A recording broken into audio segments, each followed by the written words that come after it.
ഒരു അപകടമുണ്ടായാൽ ആദ്യം നമ്മൾ ചെയ്യേണ്ടത് വാഹനം നിർത്തുക എന്നതാണ്. ഒപ്പം പരിക്കേറ്റവരെ ആശുപത്രിയിൽ എത്തിക്കുക. അതിനൊരു ഉപേക്ഷയും കരുതരുത്. കാരണം ഒരു ജീവൻ പോലും നഷ്ടമാകരുത്. അത് വളരെ പ്രധാനമാണ്. ബാക്കി വരുന്ന കാര്യങ്ങളെല്ലാം പിന്നീടാണ് നോക്കേണ്ടത്. വാഹനം നിർത്തുക, പരിക്കേറ്റവരെ ആശുപത്രിയിൽ എത്തിക്കുക, അതാണ് ആദ്യം ചെയ്യേണ്ടത്. ഒപ്പം മെഡിക്കൽ ലീഗൽ കേസ് രജിസ്റ്റർ ചെയ്യുകയും വേണം. അത് ഏറ്റവും പ്രധാനപ്പെട്ട കാര്യമാണ്. പോലീസിനെ ഈ സംഭവം അറിയിച്ച് മെഡിക്കൽ ലീഗൽ കേസ് രജിസ്റ്റർ ചെയ്യുക എന്നതാണ് അടുത്ത ഘട്ടമായി നമ്മൾ ചെയ്യേണ്ടത്. പിന്നീട് ഈ അപകടത്തിന്റെ ചിത്രങ്ങൾ എടുത്ത് സൂക്ഷിക്കുന്നത് നന്നായിരിക്കും. കാരണം അത് പിന്നീട് ഒരു തെളിവായി വരുന്നതിന് സഹായകരമാകും. ഈ തർക്കങ്ങൾ ഒഴിവാക്കുക. ഒരു അപകടം ഉണ്ടായാൽ ആദ്യം ചെയ്യേണ്ടത് അവിടുത്തെ പരിക്കേറ്റവരെ ആശുപത്രിയിൽ എത്തിക്കുക എന്ന് പറഞ്ഞാൽ അവിടെ തർക്കങ്ങൾ ഒഴിവാക്കുകയാണ് നമ്മൾ ചെയ്യേണ്ടത്. ഇനി വാഹനം നിർത്തിയില്ലെങ്കിൽ എന്തൊക്കെ കുറ്റങ്ങളാണ് ചുമത്തുന്നതെന്ന് നോക്കാം.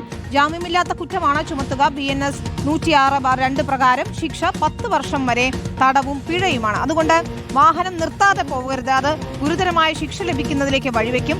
ഒരു അപകടം ഉണ്ടായാൽ അത് നിർത്തി സമാധാനമായി അല്ലെങ്കിൽ ആ സമയത്തെ മനസാന്നിധ്യത്തോടു കൂടി അതിനെ നേരിടുക എന്നതാണ് നമ്മൾ ചെയ്യേണ്ടത്. ഈ അപകടം പറ്റിയവരെ ആശുപത്രിയിൽ എത്തിക്കാനുള്ള കരുണയും കാണിക്കണം. ഇപ്പോൾ നമുക്കറിയാം അത്തരത്തിൽ ചെയ്യുന്നവരെ കേസിൽ നിർബന്ധപൂർവ്വം പെടുത്തുന്ന സാഹചര്യമൊന്നുമില്ല.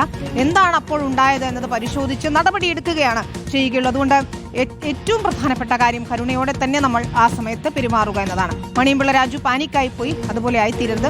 അപകടം സംഭവിക്കാം. അതിനുള്ള സാഹചര്യം ഒഴിവാക്കുകയും വളരെ പ്രധാനപ്പെട്ടതാണ്.